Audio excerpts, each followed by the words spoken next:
My name is Hannah Whitmore, and I'm 42 years old.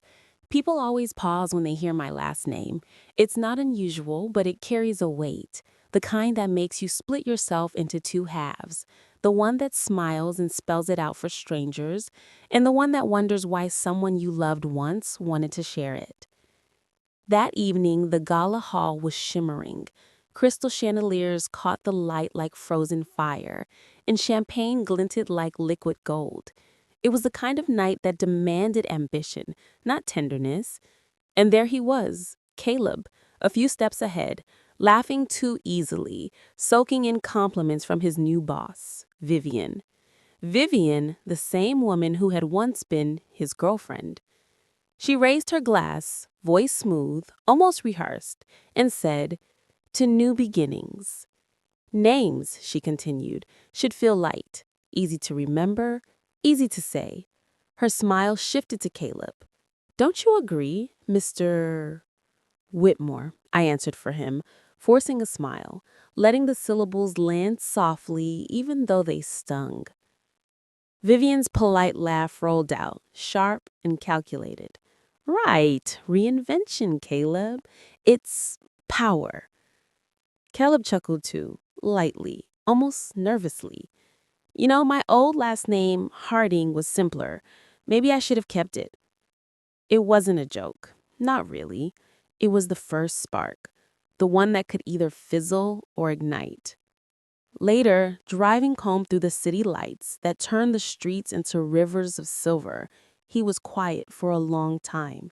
And then, almost casually, he said, "Vivian's right." "About what?" I asked, though I already knew. Names, after all, aren't personal. They're branding. Whitmore, it sounds old, provincial. Harding, cleaner, more professional. I practiced a small, polite smile. Then do what feels right. He looked at me, eyes narrowing. "You mean that?" "You're an adult, Caleb. If you don't want my last name, don't keep it." For a moment, he looked almost disappointed that I didn't argue. That should have worried me, but at the time, I thought little of it. By morning, his declaration was already online. Social media posts announcing that Caleb Harding was reclaiming his old name. Vivian commented first. Hearts, applause emojis, fire symbols. And a month later, the legal paperwork arrived. A freedom party with a cake that read, "Free at last." I took a bite. Vanilla, faintly bitter. What Caleb didn't realize in his rush to shed my name was where that name lived. It was everywhere. 12 years of shared life, utilities, credit cards, memberships, all tied to Mr. and Mrs. Whitmore. And almost all of it I was the primary on. He was just an authorized user. The system had worked because of us until he erased himself from it. So that night after he fell asleep, I opened my laptop. I did what any practical woman would do: respect his choice. First, the credit cards. "Hello," I said to the customer service rep. "I need to remove an authorized user, Caleb Whitmore." "May I ask why?" the voice asked. "I need to remove an authorized user, Caleb Whitmore." "May I ask why?" "That person doesn't exist anymore," I said softly. A short pause. "Do you want to add someone new?" "No. There's no one to add. Caleb Harding never existed on this account." Click. Confirmed. Then came the airline miles card, the cashback card, store credit cards, streaming services, Costco, the gym, even roadside assistance. All of it. Whitmore family plan. And Caleb Harding wasn't family. Not anymore. Not on paper. The bank manager hesitated when I visited in person. "Ma'am, your partner could just update his name," he suggested. "That would require him still being on the accounts," I said gently. "He's not.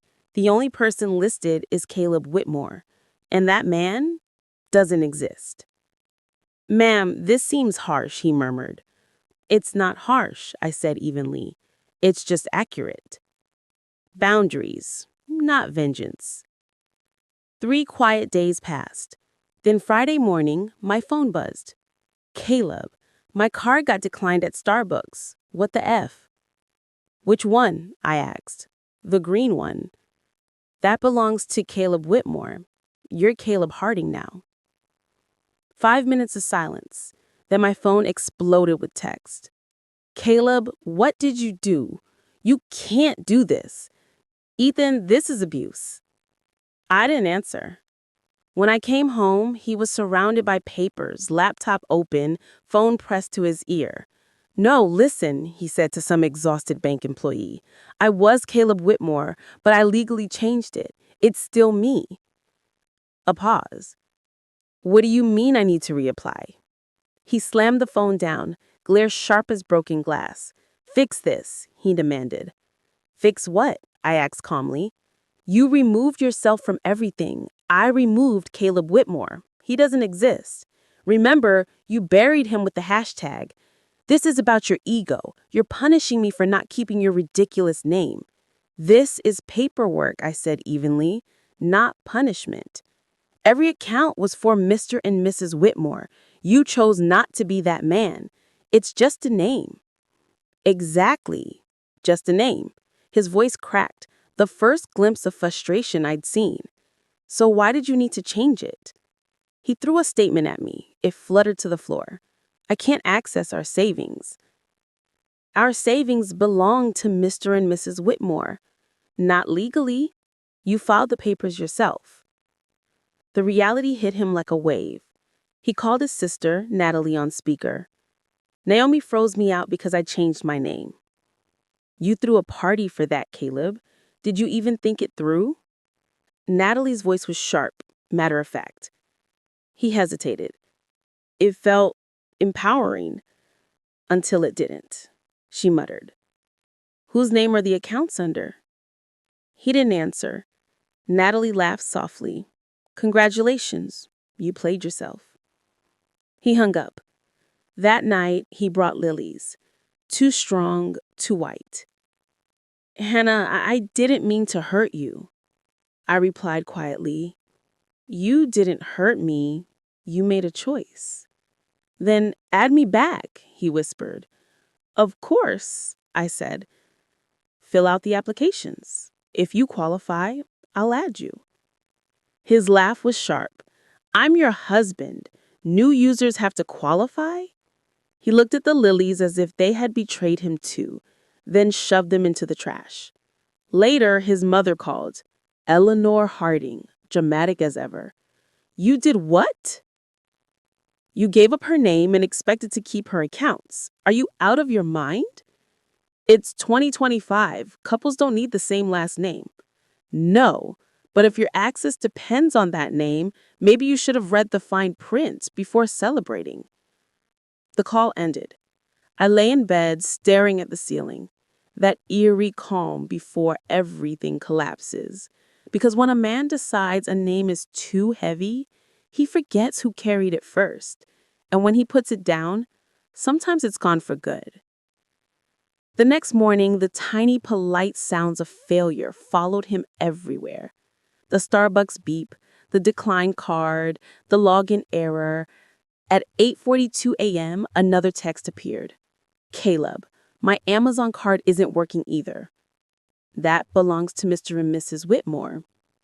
Naomi, stop being clever. I'm being precise. And that precision, the kind of thing that love had once built between us, now cut deeper than any argument ever could.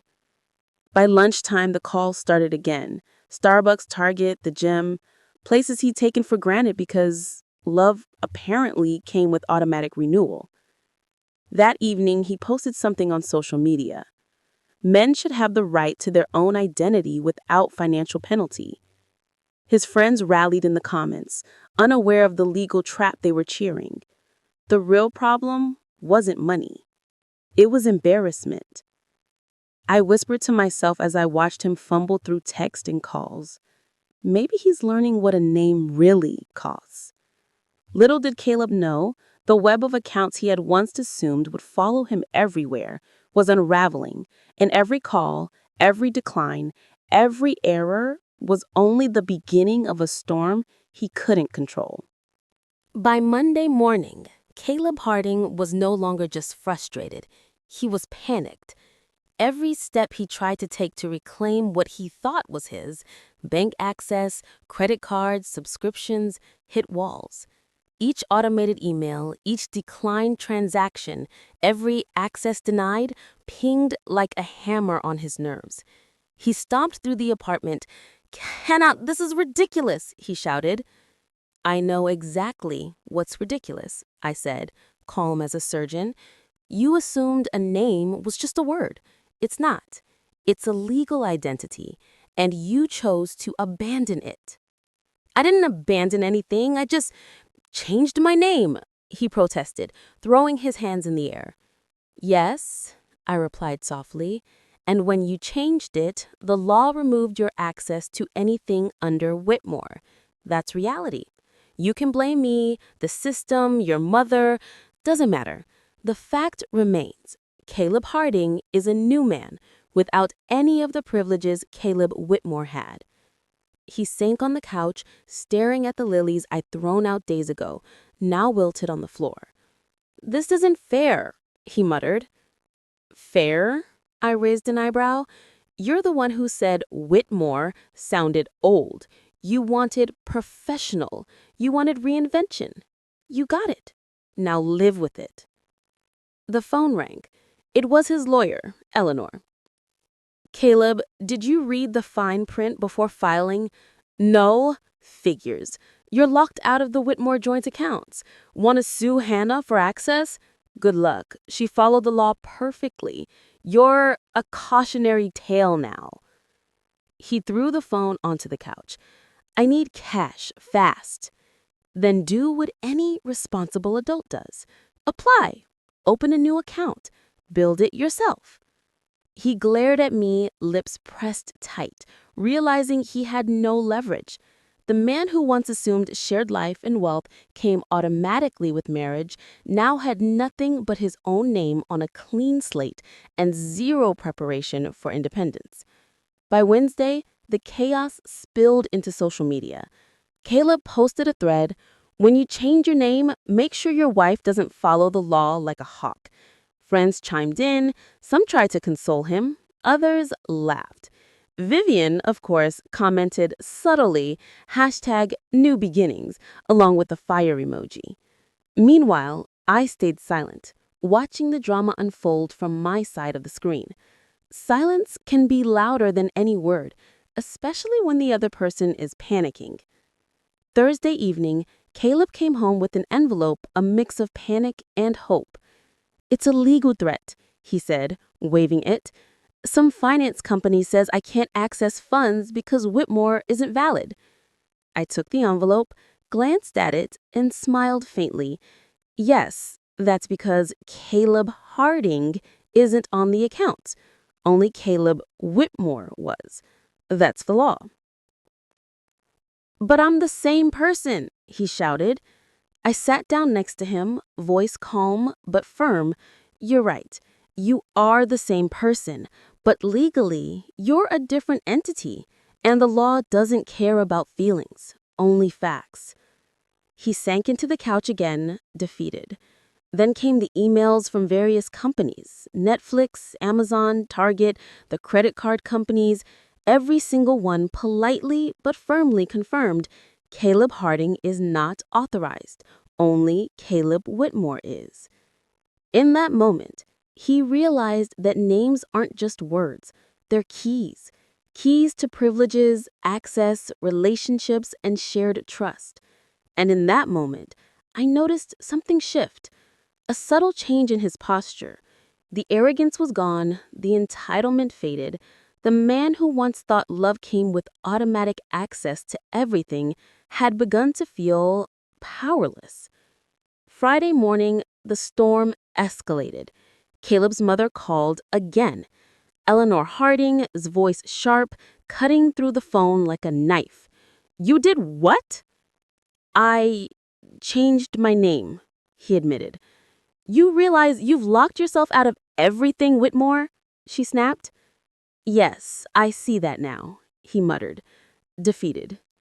She said, "You need to make it right. Go to Hannah. Apologize. Fix it." He hung up. I could hear his sigh. Heavy, burdened, and strangely reflective. That night, he approached me quietly. "Hannah, I made a huge mistake." "Yes," I said softly, "you did. And now you're learning the hard way." I just, I thought I was gaining freedom," he murmured. "Instead, I've lost everything." "Everything?" I asked, watching him carefully. "You lost access to a few accounts. Not everything. But yes, maybe this is the first time you've had to face the consequences of your choices.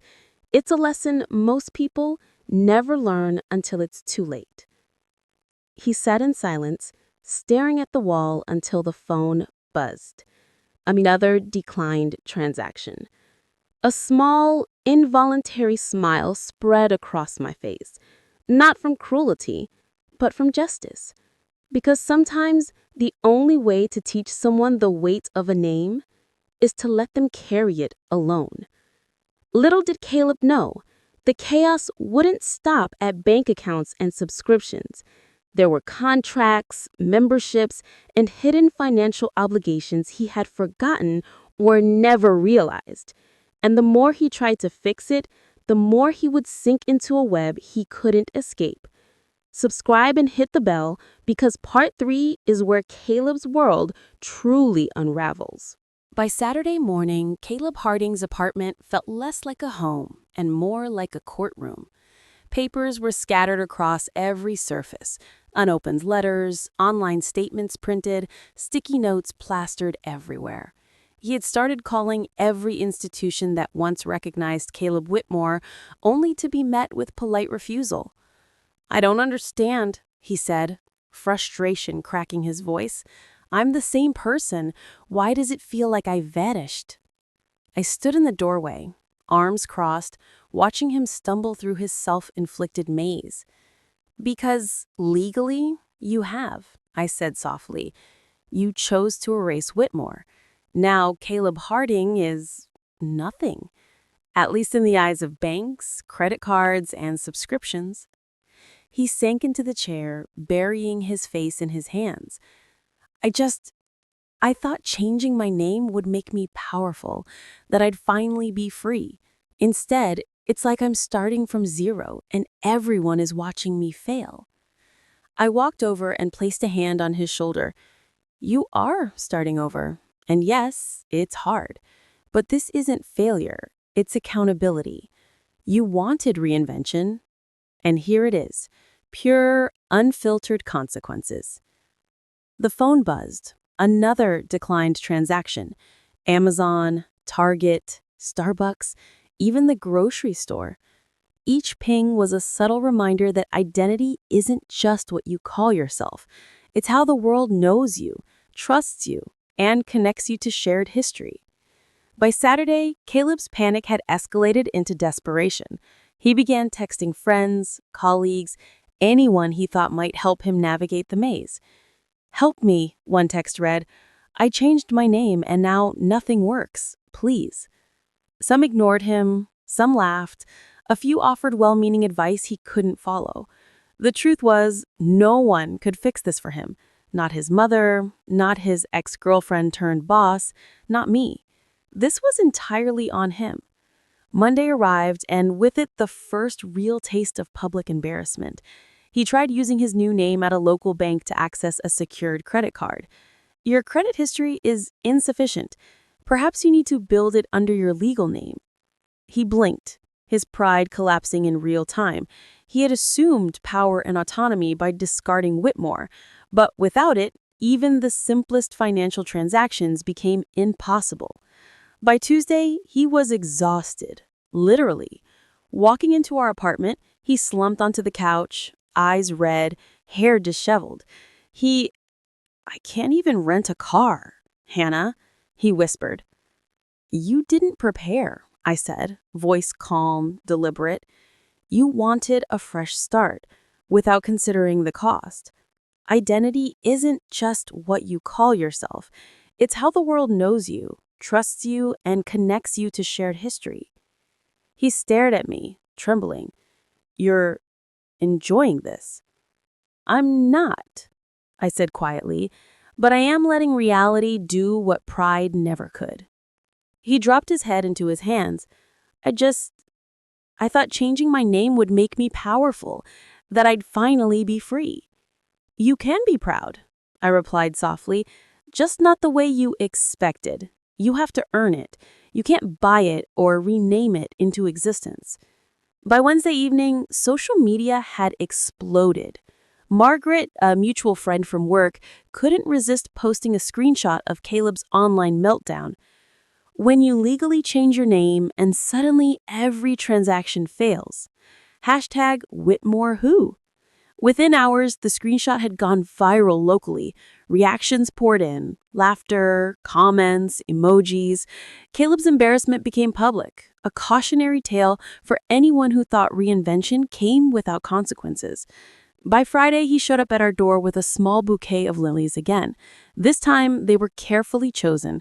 Pale, soft, almost apologetic. "Hannah, please, just help me fix this," he whispered. I took the flowers, setting them aside. "I didn't break it, Caleb. You did. By your choice. I only followed the law. You wanted freedom.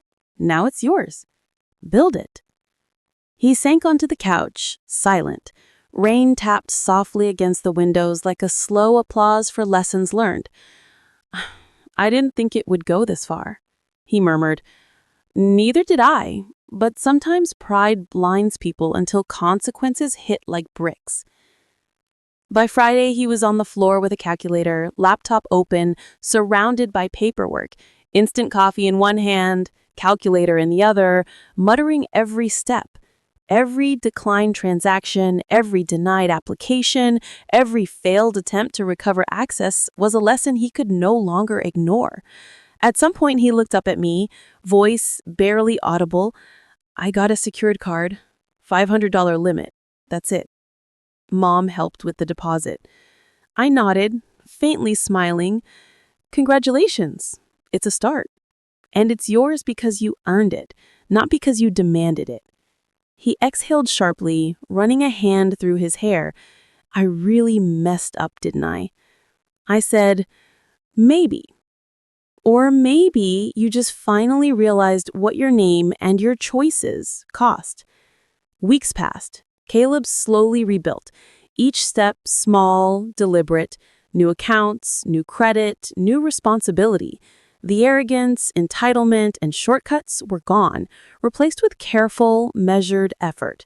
The man who thought love automatically came with privilege was learning how to earn independence one careful step at a time. One evening, he returned home with a new envelope. Inside was a card. The name read, Caleb Whitmore Harding. He looked at me, a faint, nervous smile. "Maybe this time it's both of us." I traced the hyphen with my finger. "A bridge," I said softly, "built over months of silence, pride, and paperwork, but a bridge nonetheless." He laughed, light and unguarded for the first time in months. "I want to carry it properly this time, not erase the past, but own it." "And you will," I said, "on equal ground with accountability, not entitlement." Even with the hyphen, the real test wasn't over. Could Caleb truly change? Could pride, ego, and old habits be rewritten as easily as a name?